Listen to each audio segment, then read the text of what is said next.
चोर सन्देह रे जड़े युवक को पिटी पिटी मारी देइथिबा दुई भाई को गिरफ्त करिछि पुलिस।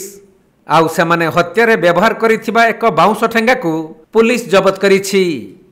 सूचनायोग्य जे गत 16 तारिख राति अनुगुल राणीगुड़ा गाँ पड़ियारू सही ग्रामर बापी विश्वाल उर्फ शिवा को अति गुरुतर अवस्था स्थानीय लोक माने उद्धार करथिले। परे जिला मुख्य चिकित्सालय रे भर्ती करा जायथिले भी डाक्तर तांको मृत घोषणा करथिले। तबे बापी शरीरर विभिन्न स्थान रे गभीर क्षत थिबारु तांको माड़ मरा जाई मारी दिया जाइथिबा परिवार लोक माने पुलिस निकटरे अभियोग करथिले। तेणु पुलिस एही घटनार तदंत करी दुई जन को गिरफ्त करिछि। गिरफ होइथिबा दुई जन हेले राणीगुड़ा गाँवर सुनील कुमार साहू और सुजित कुमार साहू। उभय दुई भाई होइथिबा बेले सेमाने रेल विभाग रे ठेकेदार भावे कार्य करती।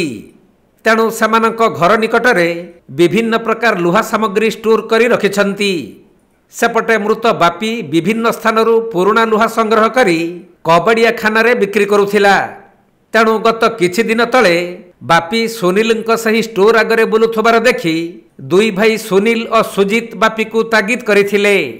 जहाकु नै बचसा हेबा परे बापी एक पथर फोपाड़ी घटनास्थल पलाई जाइथिला।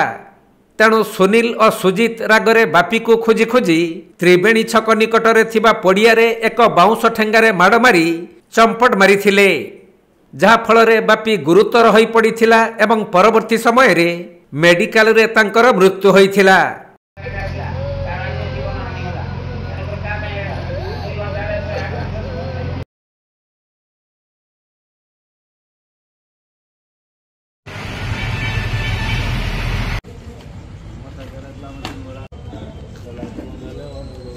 अनुगुलरू शिबू नायक रिपोर्ट, कोणार्क लाइव।